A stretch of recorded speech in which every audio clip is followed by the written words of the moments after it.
Hello, people! Once again, this is your boy, your man, your YouTuber, Jack McCarthy! And today, we are reacting to the 3 Nightmarish Zoom call horror stories presented by Mr. Nightmare. Now, I know I got a lot of videos to do and to catch up with this and everything. I know, it's just that I've been busy with work and other friends stuff and everything, and I've been been, just a lot busy with everything else going on. The summer's coming to an end. I'm going to have to get started and get ready to go back to school soon. So, yeah. Just trying to stay focused with all of that. Alright? And then, hang on. Let me just make some adjustments. Good. Volume. Good. Okay. That's all. Alright, so before I begin, subscribe to the channel, click the little bell so you never, ever, ever, ever, ever, ever, ever miss out on any updates. And always stay tuned for more videos such as this. Alright, let the reaction to the 3 Nightmarish Zoom call horror stories by Mr. Nightmare begin. Always does this. Alright, damn it, ads. Just ignore it. Just an ad. Here we go. Zoom call horror stories. Melissa D. R.A. Clarky and sad. It was sometime in April, peak Corona time in my state. Quarantining and lockdown were still in effect. Yep. There was nothing to do on Friday and Saturday nights besides Zoom calls with your friends. It was like a week after I finally hopped on the wave and agreed to jump on a Zoom call with my 4 friends, Ashley, Haley, Sylvia, and Alexa. It was a Friday night, and it was supposed to be our little Zoom drinking party. We were going to be playing drinking games and just staying up until the early hours of the morning. Ashley shared the link to join the Zoom call in our iMessage group chat. We joined one at a time. First Ashley, then me, then Haley and Sylvia. It seemed they were all on their laptops. I was the only one on my phone, so I switched to my laptop as well. It took a little while for Alexa to finally join, but when she joined, her screen was black. We all joked around, chanting Alexa's name and whatever, asking her what's up with her webcam. She started typing into the text chat of the Zoom call, saying she didn't know what was wrong with her webcam and microphone, that it said both were offline. We continued to joke around about it, but also tried helping her, though we didn't really know how to be of much assistance with that. It's hard. Eventually she typed in the chat, BRB, I'm gonna go try to figure this out. Okay. So we all went on to our drinking and just chatting on our video chat, while we figured Alexa was doing whatever to try to fix her computer. Yep. But something randomly happened sometime into our call. What happened? Something completely unexpected that kind of scarred all of us. Really? Alexa's cam suddenly started working, and her box went from black to showing an old creepy man doing something I really don't want to repeat. When he noticed the camera turned on, he jumped to close the laptop, and the screen went dark again. The 4 of us screamed and started freaking out. Holy fuck. We tried calling Alexa, but now it seemed her phone was off. We didn't have her mom or sister's number, so we all agreed to drive over to Alexa's place to see what was going on. And? Her mom answered the door in her robe, looking concerned. We asked her if Alexa was home. She said yes and called her down. Alexa never responded, though. Her mother said she had just gotten home an hour ago, but that Alexa's door was locked half an hour earlier. We all explained what happened on the Zoom call, and she freaked out and ran upstairs to bang on Alexa's door. That got no answers. We all got a sickly feeling when we realized what could be going on. Alexa's mom called the cops that second, and when Officer Perry showed up, we told him everything. He called for backup and went upstairs to knock on the door and tried to reason with whoever could be in there. When there was no response, he began to kick the door down. When he finally broke through the door, there was no one on the bed. The laptop and phone were left on the bed, but no one was in the room. The window was wide open, enough for someone to crawl through and hop outside down to the awning roof below. We all found Alexa in the basement minutes later. She was hiding under a blanket in the corner of the room. She said when she was home alone, she saw some older man with a big knife sticking out of his pocket in the living room, so she snuck down to the basement and hid. She didn't know when it was safe to come out of hiding, as she couldn't hear her mother getting home. Police backup finally showed up, and the information of the break-in and the man was sent to the local news outlets to alert people to be on the lookout. It's crazy how that Zoom call might have saved Alexa and her mother's lives. Yeah. What luck. Ah, fudge It's cake. never been Hang more on. important to stay connected. Ads. They're a motherfucker.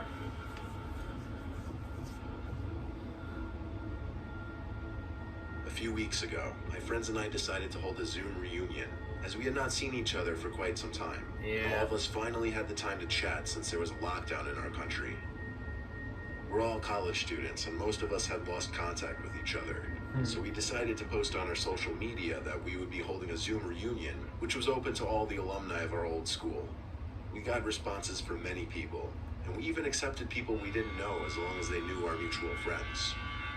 We wanted it to be a big social event and didn't really care who joined. Huh. Finally, the day of the reunion arrived.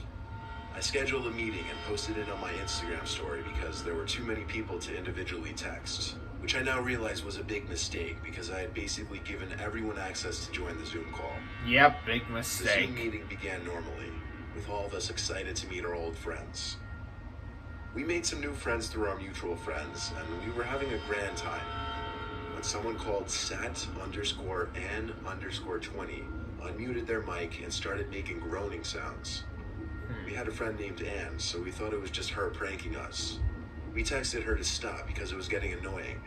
But to our surprise, she texted back apologizing because she hadn't attended the call due to prior engagements. We were surprised and asked this Anne person to open their video and show us their face or they would be removed from the meeting. They And didn't show their face, so I removed them from the meeting. good call. The Zoom call resumed and we were all joking about the incident. Suddenly, my network strength became weak and I had to leave the meeting. I joined back soon after, but SatAn20 had somehow taken the opportunity and re-entered the meeting in the few seconds that we unlocked it. Oh boy. This time they began to share their screen and displayed a video of a black tunnel on loop. What? We were terrified and a lot of people were leaving the meeting because of it. But my friends and I were determined to find the person who was destroying our reunion.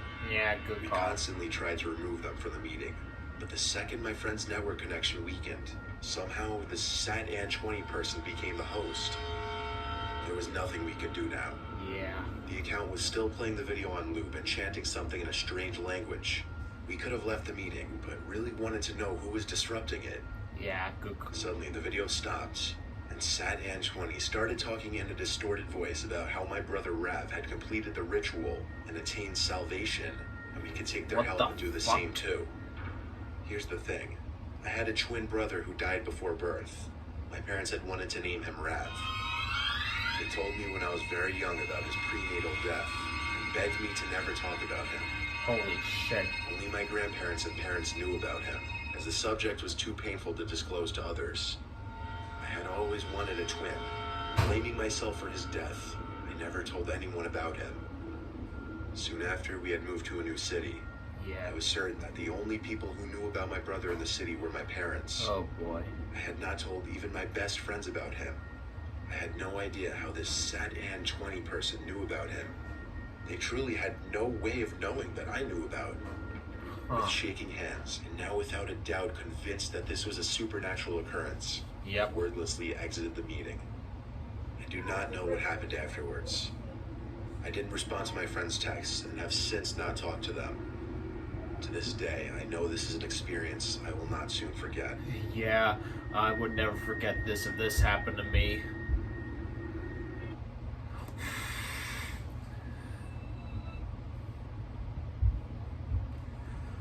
I hate ads. I hate them so freaking much.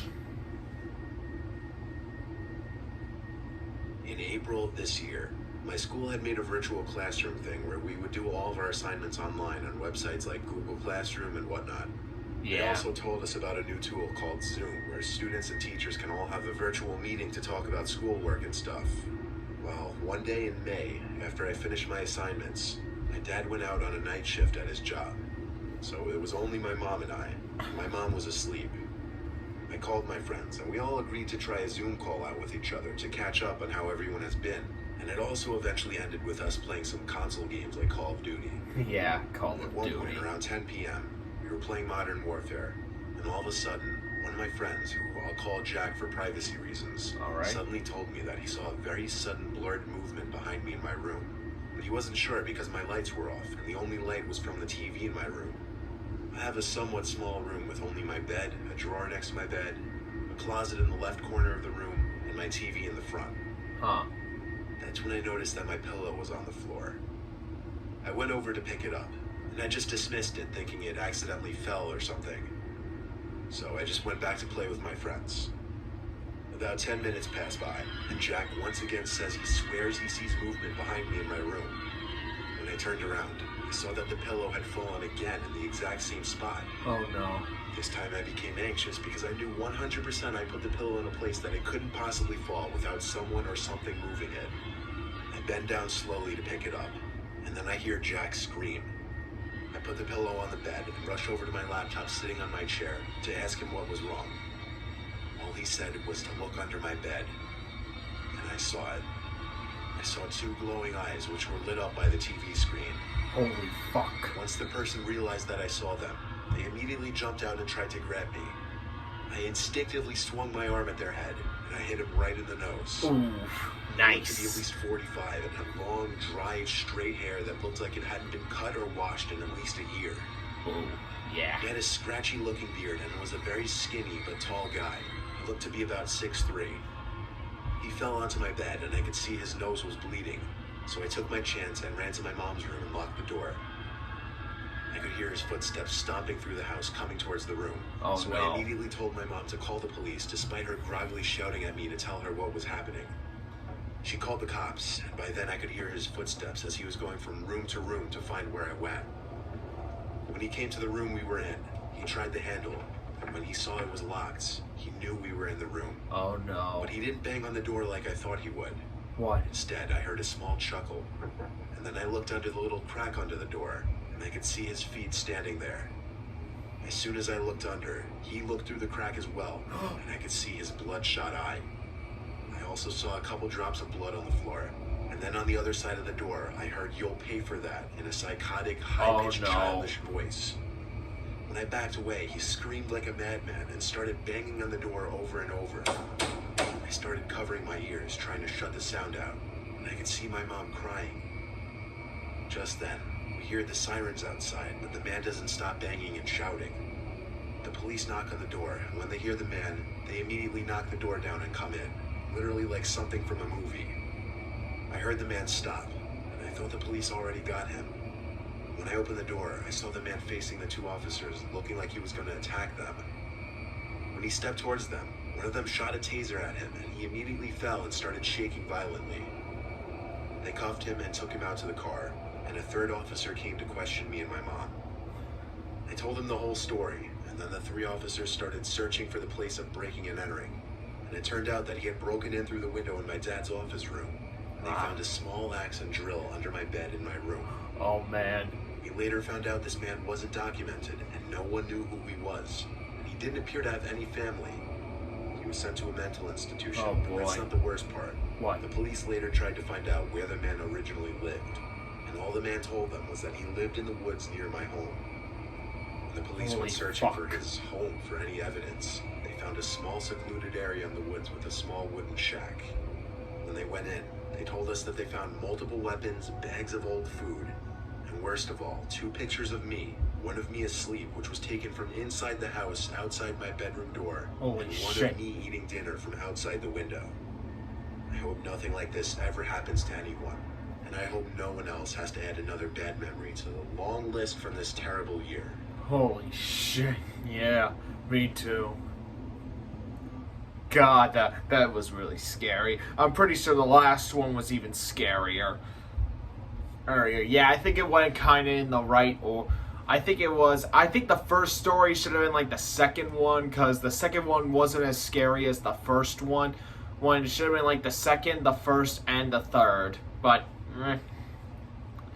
either way, these were some very scary stories when it came to Zoom call. And I know, the cough is a motherfucker. But we all have to survive this and just hope that it will be gone soon. I mean, this summer wasn't pretty good. Hopefully next summer, even better with less worry.